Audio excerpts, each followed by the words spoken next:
Check out carmarshal.com. The link is in the description. They help support us.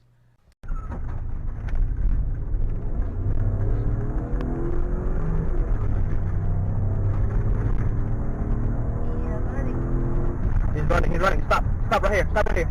Stop right here. Stop. Stop right here. Stop right here.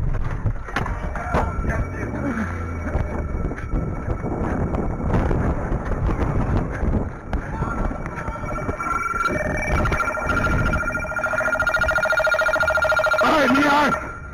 I need to roll on your stomach. Now. Yeah. I'm sorry. Oh shit, man, he shot me! He got me!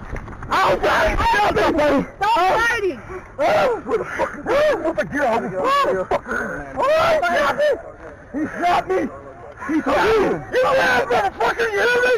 He fucking ran! Oh, fuck up! Oh God! Oh, he shot me! I didn't do shit! He shot me, man! Oh my God! You didn't do shit? You didn't do shit, you hear me? I'm losing my breath. Fuck your breath. His hands back.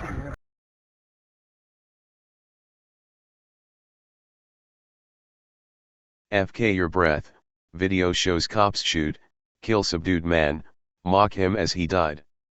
The Tulsa taxpayers will be shelling out $6 million after their officers held down an unarmed man, shot him, and then mocked him as he died, all on video. By Matt Agarist, March 10, 2018. Tulsa. OK, the final tragic moments of Eric Harris's life were caught on video, as well as the sociopathic nature of law enforcement. On April 2, 2015, Harris was shot by a reserve deputy, apparently meaning to taser him, while on the ground being subdued by other officers.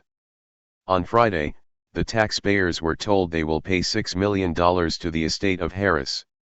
The civil rights suit alleged that ex-Tulsa County Reserve Deputy Robert Bates was neither properly trained nor supervised, and accused former Sheriff Stanley Glanz of turning a blind eye to these dangers, to allow his friend and financial benefactor to play cop in the streets of Tulsa County, as Tulsa World reported. The settlement dismisses each defendant, including Glanz and Bates, and prevents the claims from ever being refiled against them, according to federal court documents. Bates' attorneys earlier this week filed a state-level petition hoping to revive his failed appeal to overturn his second-degree manslaughter conviction for Harris's death. As TFTP reported at the time, Harris can be seen on the video running from police as the officer with the body cam gives chase, catching and taking Harris to the ground. Once on the ground, the officer can be heard telling Harris, "Roll on your stomach now." Reserve Officer Robert Bates, now 76, can then be heard yelling "Taser! Taser!" as if to inform the other officer that he was about to use his stun gun on Harris, when suddenly a gunshot rings out. "I shot him," the stunned reserve officer says, as he drops his gun to the ground. "I'm sorry." Tragically, the next moments reveal the callous nature of law enforcement as Harris is manhandled on the ground by the cops, after being shot, with an officer pressing his face into the ground with his knee. An irate officer can then be seen screaming in the face of the bleeding gunshot victim, yelling, "You ran. You fkin ran. Shut the F up," as if running was some type of rational explanation for shooting him. Subsequently, Harris can be heard screaming, "He shot me. He shot me, man. Oh, my God. I'm losing my breath."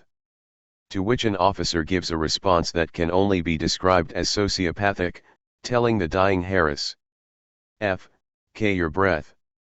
Shut the F.K. up."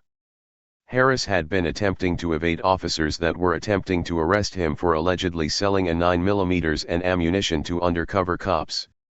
Showing law enforcement's clear disconnect with reality, Tulsa Police Sergeant Jim Clark told reporters at a news conference at the time that Harris absolutely was a threat when going down, which the video clearly shows wasn't the case. Harris's brother Andre Harris told Tulsa World on Friday that he remembers how Bates labeled his brother a dangerous criminal. Bates' attorney during the criminal trial also told jurors that Bates is somebody we should be proud of because he exited his SUV to man up and help capture a fleeing felon. "I don't have to call Bates a superhero, he's a convicted felon," Andre Harris said of Bates' subsequent conviction for his brother's death.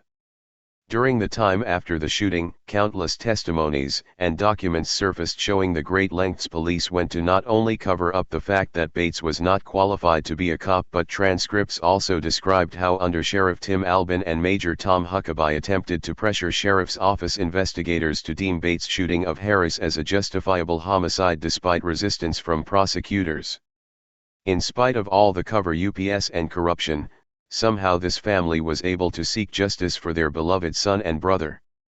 While this shooting may have been an accident, the standard police response of fabricating a story about the individual being shot due to posing a threat to officers is not. The standard way in which police do this is on clear display in the case of Walter Scott, as officers, prior to video evidence surfacing, had painted him as a threat to officer safety that needed to be shot to protect the officer's life. Sound familiar? Harris was unarmed and died on that day, about an hour after being shot. As if the ineptitude of the officers in the case wasn't enough, Tulsa County Sheriff's Captain Billy McKelvey at the time claimed the arresting officers were not aware Harris had been shot, despite the gunshot noise and Bates' admission as seen in the video. Attorney Dan Smolin, who represents the Harris family, said that this shooting was a defining moment between police and the citizens. From the darkness of tragedy came the light of public scrutiny and a seismic shift in perception and awareness in a city with a long history of racial division, injustice, and violence, Smolin wrote. Tulsa was home to the 1921 Tulsa race riot, considered the single worst episode of racial violence in American history. Eric's death, and the profound government corruption uncovered in the wake of his death, served as a wake-up call for Tulsa. County, this is Charlotte County Cop Watch, and I wanted to explain what fair use is. You can use pieces of news articles if you're doing it for news reporting, you have commentary, and you're doing it for education purposes. So that's what fair use is, as you can see right here. Another reason why I wanted to make this video is to let you know I have just joined with Patreon. A nice thing with Patreon, I make no money on YouTube. They took the money away years ago, and so this is another way to give, and it's a nice thing too because you can give monthly. You can give $1, $5, $10, whatever. I do 4 to 5 hours a day on trying to wake the sheep up on how corrupt it is and different ways that you can fight the corruption. So Patreon is a way that you can do it, and then of course the old way is still there. Donate to Sheriff County Cop Watch with PayPal or credit card. So keep that in mind. 4 to 5 hours a day. I make no money, but the corruption happened to me and I'm sick of it, so I'm trying to wake people up. But my wife would love it if if we could get some help out there. There's 47,000 subscribers. Just think if each one of you subscribers just gave let's say actually yes, $1 a month. 47,000 subscribers gave $1 a month. That would be awesome. That's not going to happen. But anyways, that would be great if it did happen. But do the math in your head. Just think about it. Like I said, 4 to 5 hours a day. I get no money from YouTube. YouTube has gone nuts. You can't do anything anymore. They're taking the money away everywhere. So these are a couple different ways that you can still help out with all this time that I put in. And as you know, I'm in a special situation where at least I can do it. 4 to 5 hours a day. We have a cleaning company during the day. That's what allows me to do this, and we're debt free. So this is my hobby. I don't go fishing and all that other crap. I try to save the world.